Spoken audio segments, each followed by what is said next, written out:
I've been at several Tea Parties across the country, and I've been following this movement before it was even called a Tea Party movement back in February, when there were citizen activists across the country who were fed up with the circumvention of transparency and the deliberative process in Washington.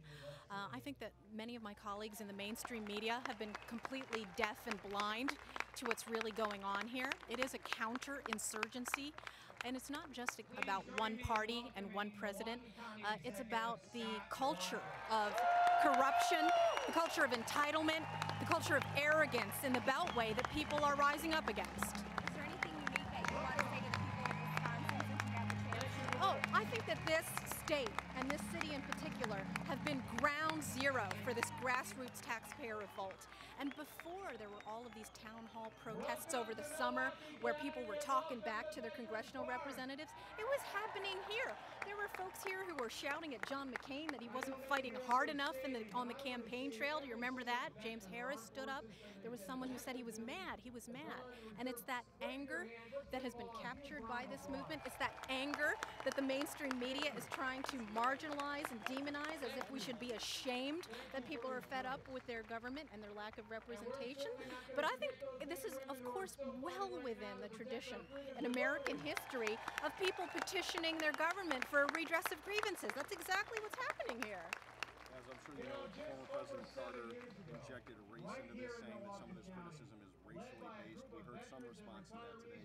What do you think about some of the signs you're seeing out here that question the president's whether or not he's an actual citizen? Some of the other signs we're seeing. Do you see race involved in this? I think it's very convenient for many of the mainstream media detractors to cherry pick what they consider the kook and the fringe from what in essence is a very vast majority of law-abiding people simply expressing their political opposition.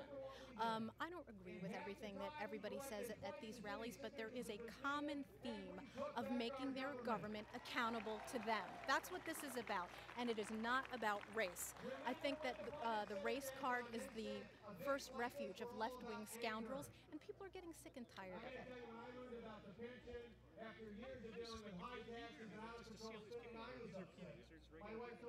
I'm honored. I'm privileged. I get inspired every time I come and am invited to one of these events. And I think it's a mistake to underestimate the organizing power that's involved here. It wouldn't happen without social networking mechanisms, places like Twitter, Facebook, the internet, the synergy between talk radio and the internet. And I think, again, it's another smear and mistake to accuse these people of being corporate shills or having some sort of top-down organization. The fact is, this is bona fide grassroots movement. Neither party could have organized anything like this, and it's actually kind of laughable to assume that the Republican Party in particular in Washington could have been responsible for this.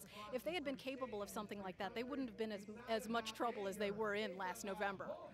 Just one more time, go back to Richard Nixon, or the Jimmy Carter. Is it the playbook in the Democrat playbook to go ahead and reject racism? It's a time-tested tactic to try and demonize, dehumanize your opponents and stifle their dissent. And the race card has been a very potent way of demagoguing your political opponents. And as I say, I think that the card is worn out and it's not going to work anymore. Thank you for your time. All right, sure.